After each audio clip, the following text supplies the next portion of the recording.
Di video kali ini mungkin kita akan bahas hasil porting.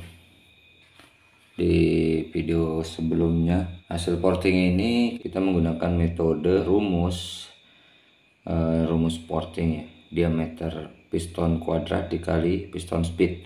Simak terus.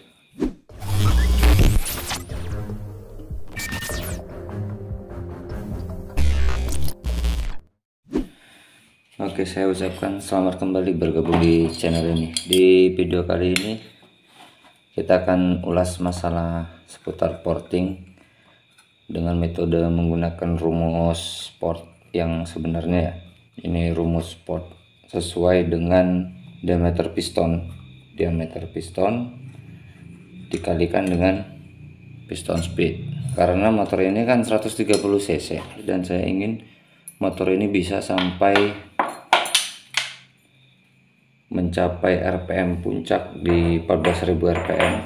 Jadi kita menggunakan rumus port diameter piston kuadrat dikali piston speed terus dibagi 100 diakar kuadratkan dan dikali 1000, ntar ketemu hasilnya. Oke.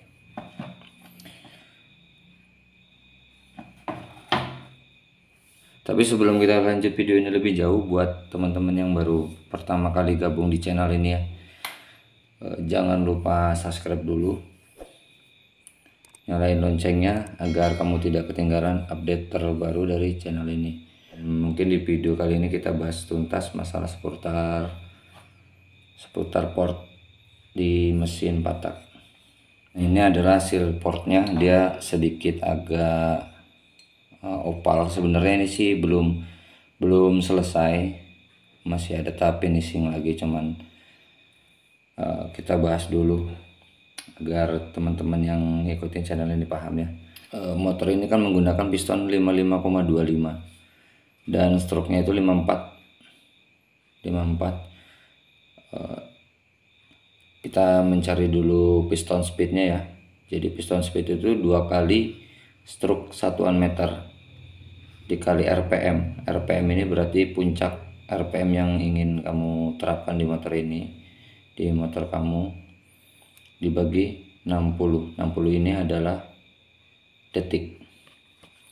Jadi hasilnya itu ketemunya 2 kali 0,054 karena ini di satuan meter dikali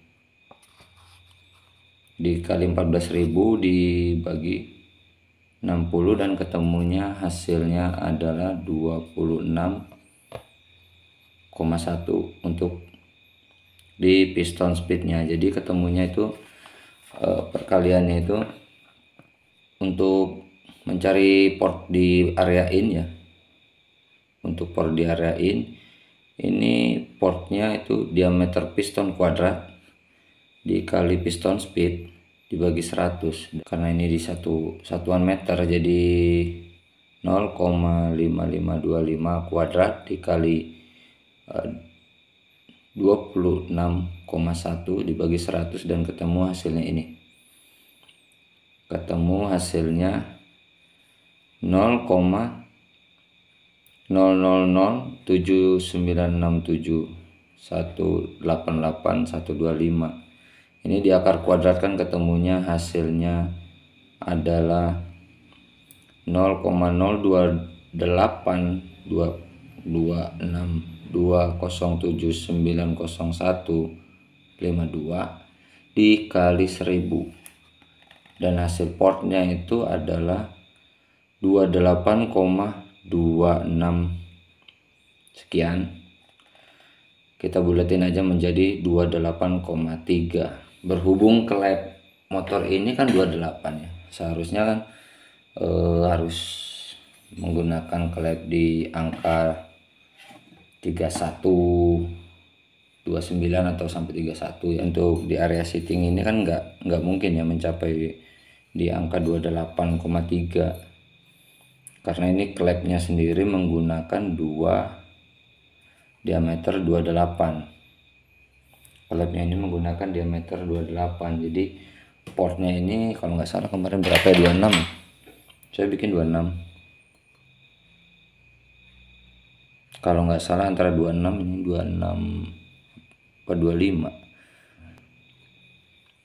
Nah, jadi portnya itu sekarang itu 25,5, 25,45, 25,45,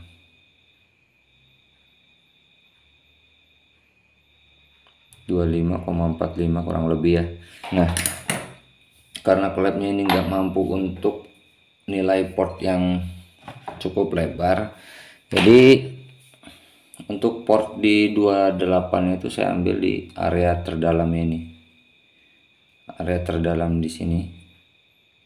Oke.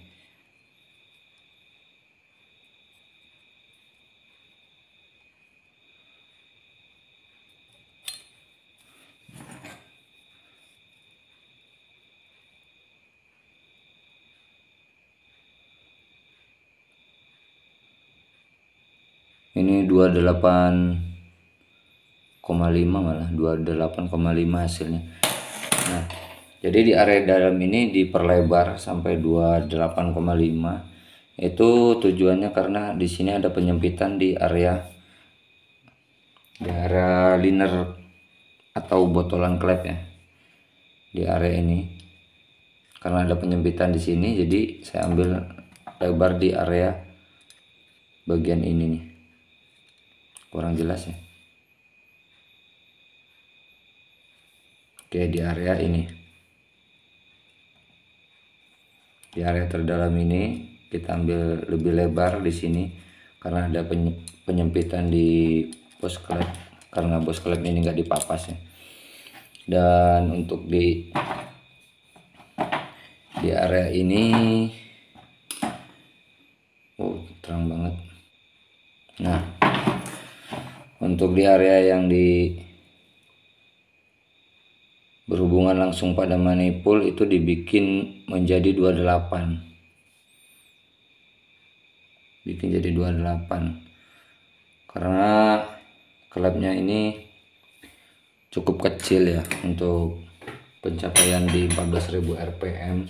Biasanya sih udah menggunakan 29, 24 biasanya sih udah menggunakan ukuran segitu, karena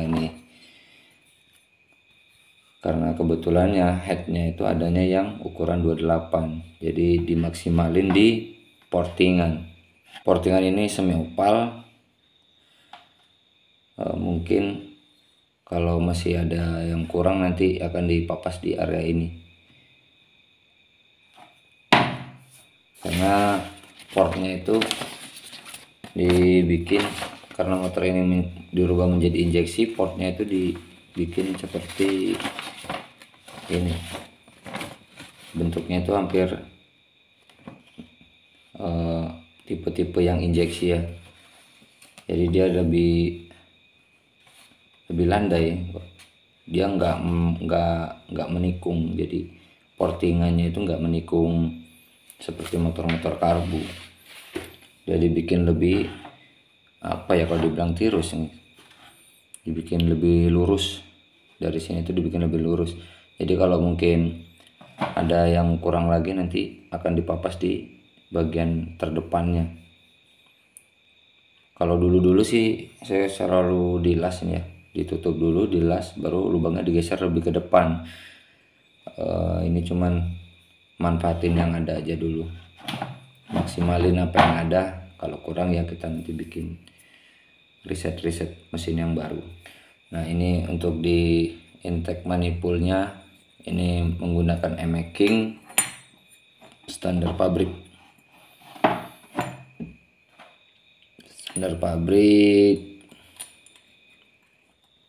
Kita pasang dulu.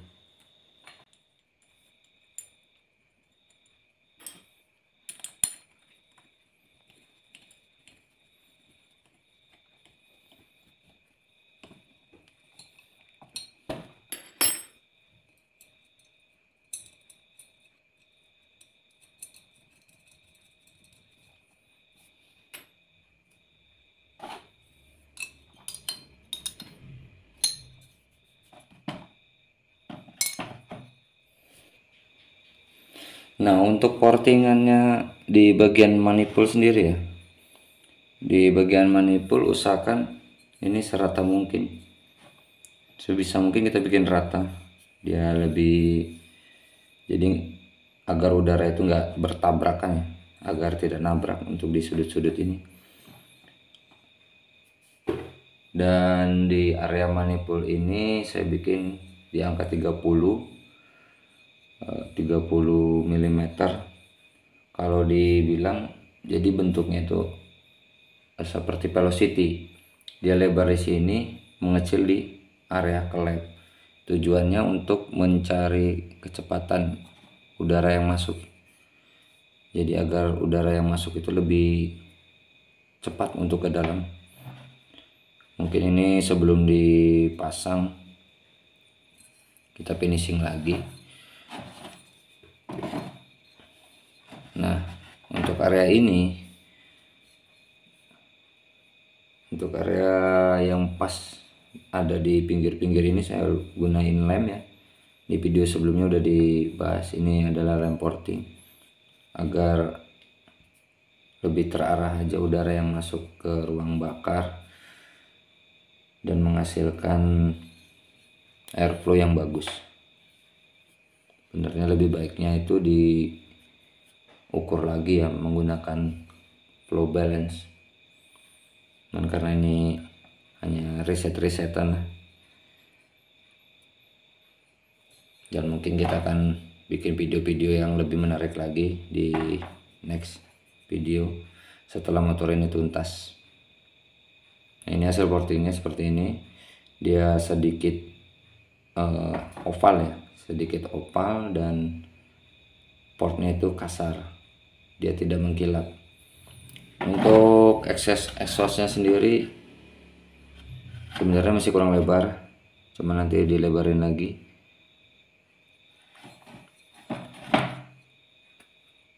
Dan setelah video ini mungkin kita akan bahas, karena ada yang request video tutorial untuk dial motor untuk pemula ya,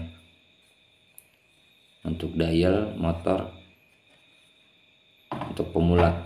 Jadi nanti kita bikin videonya dari basic tahap pengetopan, terus mencari durasi, overlap, lift, nanti kita bahas semua di video tutorial mungkin di next video.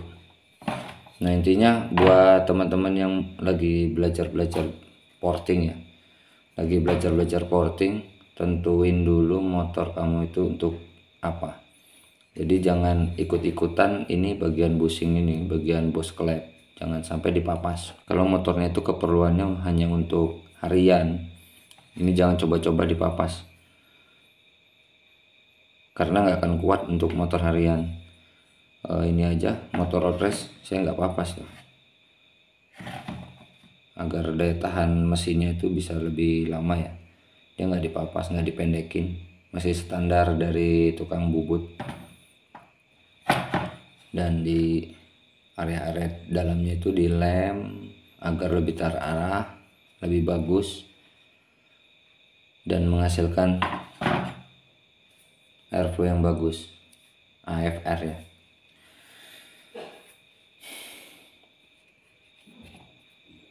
Oke, mungkin segini dulu videonya ya. Kalau ada yang mau ditanyain tulis saja di kolom komentar.